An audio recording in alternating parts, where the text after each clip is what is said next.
Худайның фатихаларын телим сезгә, дуслар. Мәңгелек тормышны мирас итеп алу өчен миңа нишләргә? Шундый сорау белән бер бай түрә Гайсәгә мөрәҗәгать итә. Без бу турыда Люк бәян иткән Инҗилдә булай дип укыйбыз.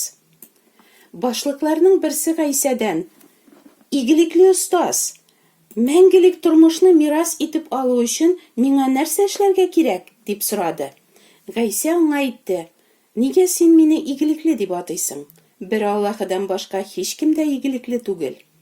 Аның әмерләрен беләсең: зина кылма, кеше үтермә, урлама, ялган шаһидлек бирмә, атаңны һәм анаңны хөрмәт ит." Башлык әйтте: "Мин буларның барысын да яшьтән үк үтәп килдем." Моны ишеткәч, Гайсә аңа әйтте: "Сиңа әле бер нәрсә җитми. Нәрсәң бар, барысын да сат һәм фәкыйрьләргә өләш. Шулай эшләсәң, күктәге хәзинәгә ия булырсың. Аннары яныма кил дә миңа ияр." Ул исә моны ишеткәч, кайгы-хәсрәткә төште, чөнки бик бай иде. Әлеге әңгәмә турында бераз фикер йөртеп, моннан үзебезгә нәтиҗәләр ясарга тырышыйк. Күренүенчә, бу кеше мәңгелек тормышка ия булырга тели. Бу иң яхшы теләк, һәм аның шушы теләге белән Гайсәгә мөрәҗәгать итүе дә бик дөрес. Гайсәнең күп чирлеләрне савыктыруы, 5000-нән артык кешене нибары 5 икмәк һәм 2 балык белән туйдыруы, үлеләрне дә терелтүе, башка искитәрлек мөгъҗизалар кылуы, үзенә мөрәҗәгать иткән һәр кемгә ярдәм күрсәтеп игелекләр кылуы турында, әлбәттә, бу кеше ишеткән. Мөгаен шуңадыр, ул Гайсәне игелекле устаз дип атый. Гайсә аның сорауына сорау белән җавап бирүдән башлый. "Нигә син мине игелекле дип атыйсың?" ди ул. "Бер Аллаһыдан башка һичкем дә игелекле түгел." Бер Аллаһыдан башка һичкем дә игелекле түгел? Нишләп Гайсә шулай дип әйтә? Мөгаен бик күпләр Гайсәнең бу сүзләре белән риза булмаслар. Нишләп һичкем? Мин, мәсәлән, гомерем буе кешеләргә игелек кенә кылдым, диярләр. Гайсә монда игелек сүзенең чын мәгънәсен аңлата. Кылган яхшылыгың өчен үзеңә бер нинди дә файда өмет итмичә игелек кылсаң гына, игелегең чын игелек була. Әйе, мин файда көтмичә игелек кылам дисезме? Юк шул, без кешеләр шулай дип әйтсәк тә, игелекне үзебезгә нинди дә булса файда өмет итеп эшлибез.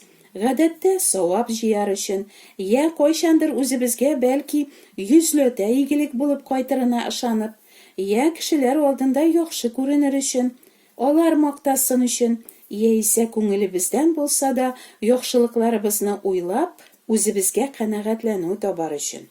Әлеге башлык та әмерләрне үтәп яшәүенә өстәп, тагын ниндидер игелекле эш кылырга һәм шул рәвешле мәңгелек тормышны мирас итеп алырга тели. Шулай һәркем үз файдасын кайгыртып игелек эшли. Чынында бер Аллаһы гына үзенә файда эзләмичә кешеләргә игелек кыла. Бер Аллаһы гына игелекле дип, Гайсә үзенең илаһи зат булуына да башлыкның игътибарын юнәлтергә теләп әйтә күрәсең. Аның сорауына Гайсә киңәш биреп, Аллаһының Муса аша биргән әмерләрен үтәргә куша. "Мин буларның барысын да яшьтән үк үтәп килдем", ди башлык горур гына. "Ул чакта менә моны эшлә. Милкеңне сатып, фәкыйрьләргә өләш һәм яныма килеп, минем артымнан ияр", ди. Гайсәнең бу киңәше башлыкны кайгы-хәсрәткә сала. Нишләп ул бу сынауны үти алмый? Әйе, аның йөрәге байлыгына береккән була. Кызганычка каршы, байлык мул, сәламәтлекме, хуҗалыгыбызмы, сөйгән кешебезме, газиз балабыз яки оныгыбызмы, яраткан шөгылебезме, Хуҗа Раббыбыз безгә вакытлыча гына биргән һәммә нәрсәне без бик тиз үзебезнеке дип саный башлыйбыз һәм бөтен йөрәгебез белән аларга бергәбез. Әлеге түрә өчен байлыгы аңа бик кадерлегә әйләнгән. Ул аңа таяна, аңа өметләнә, анда шатлык, рәхәтлек, тынычлык таба, аннан аерылырга теләми димәк. Байлык аның Алласына әйләнгән. Канунның иң беренче әмере нәрсә ди? Мин Сезне Мисырдан, құллық йортыннан құтқарған Раббы Аллағыз. Сездә миннән башка аллалар булмасын. Әйе, Раббы Аллабыз без табынган бердән бер Алла булсын өчен, безнең йөрәгебез белән ул гына идара итәргә, күңелебез аңа гына береккән булырга тиеш.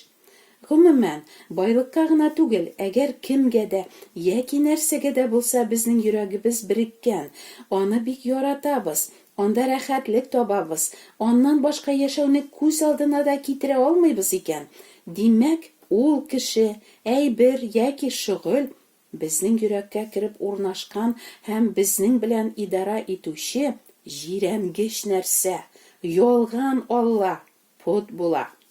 Канун шулай ук Аллаһының беренче әмерен генә түгел, барлык әмерләрен бер кайчанда бозмыйча, бер генә тапкырда гөнаһ кылмыйча, аның кушканнарын һәр вакыт һәм төгәл үтәүне таләп итә. Аллаһы таләп иткән аны канәгатьләндерерлек камиллеккә бер генә кеше дә ирешә алмый. Димәк, әмерләрне, дини кагыйдәләрне, йолаларны үтәргә тырышып, бер кемдә мәңгелек тормышка ия була алмый. Әгәр бу мөмкин булса, күкләрдә мондый кешегә: "Мин бөтен әмерләрне үтәргә тырыштым шул, менә шуңа күрә үземнең көчем, тырышлыгым белән мәңгелек тормышка ирештем дә", дип мактанырга урын булыр иде. Ничек уйлыйсыз? Нигә Гайсә үзен тыңлаучы башка кешеләргә әйткән кебек, бу бай башлыкка да туп-туры итеп кенә: "Миңа иман ит, һәм син мәңгелек тормышка ия булырсың" дими? Мин булай уйлыйм, әлеге башлык әмерләрне үтәп яшим дип уйласа да, үзенең көн саен гөнаһ кылып кына торучы тәкәббер бер бәндә икәнен бөтенләй күрми. Һәм гөнаһлары аркасында мәңгелек тормышка түгел, мәңгелек тамукка гына лаек икәнен аңламый. Изге гамәлләре, канун таләпләрен үтәүе белән мәңгелек тормышка лаек буласына ул шул кадәр нык ышана, аңа Аллаһының мәрхәмәте белән генә бирелә торган мәңгелек тормыш кирәк тә түгел. Шуңа күрә гөнаһлы икәнен аның үзенә күрсәтергә һәм коткаручыга мохтаҗ булуын аңлатырга теләп, Гайсә аны канун аша сынап, иң элек милкен сатып фәкыйрьләргә өләшергә, ягъни путларыннан баш тартырга куша. Менә шунда бу башлык кайгы-хәсрәткә чума. Уйландымы икән ул үзенең байлыкка береккәнлеге, путка табынучы икәнлеге, фәкыйрьләр өчен малын кызгануы, комсызлыгы, якыннарын яратмавы, Аллаһының әмерләрен бер кайчанда төгәл үти алмауы турында. Гайсә аңа байлыгына мөнәсәбәтен үзгәртергә генә түгел, янына килеп, аның артыннан иярергә дә куша бит әле. Юк инде, бөтен байлыгын, малын, хуҗалыгын, яраткан эшен, гаиләсен калдырып, ул ничек инде ниндидер сәер бер остаз артыннан ияреп, әдәм көлкесе булып йөресен. Гафу итегез, монысы аның планына керми. Сез игътибар иттегез микән? Бу бай түрә мәңгелек тормышны булай гына алырга теләми, мирас итеп алырга тели. Мирас итеп алу, бу бик дөрес сүзләр. Мирас кемгә бирелә? Беренче чиратта ата-анадан балаларына. Аллаһы ата нәкъ шулай эшли дә бит. Ул үзенең күз күрмәгән, колак ишетмәгән, бетмәс-төкәнмәс искиткеч байлыкларын үз балалары белән бүлешергә тели. Кемнәр соң аның балалары? Әлбәттә, Аллаһыдан туган балалар гына Аллаһы балалары булалар. Ничек Аллаһыдан туып була? Яхья бәян иткән яхшы хәбәр менә ничек аңлата бу тууны. Дөньяга килүче һәр кешене яктыртучы яктылык чын яктылык иде. Ул дөньяда булды, ләкин дөнья аның аша яратылган булуына карамастан аны танымады. Ул үз кешеләре янына килде, әмма үзенекеләр аны кабул итмәде. Аны кабул итеп, аңа инанучыларга ул Аллаһы балалары булу хокукы бирде. Алар каннан да, тән нәфесеннән дә, ир нәфесеннән дә түгел, Аллаһыдан тудылар. Дөньяга килгән нинди чын яктылык турында сүз бара монда? Әлбәттә, Аллаһы Атаның күкләрдән гөнаһлыларны коткару өчен җибәргән сөекле улы Гайса Мәсих турында. Димәк, Гайса Мәсихнең безнең урынга җанын биреп корбан булганына һәм Аллаһы аны 3нче көнне үледән терелткәненә ышанучылар, аны кабул итеп инанучылар, ягъни Аллаһы балалары булалар. Аллаһы үз балаларына изге рухы белән мөһер сугып куйган, дип яза Рәсүл Паул. Сез Аллаһы балалары итүче рухны кабул итеп алдыгыз. Аллаһы рухы йөрткән кешеләрнең һәммәсе дә Аллаһы балалары.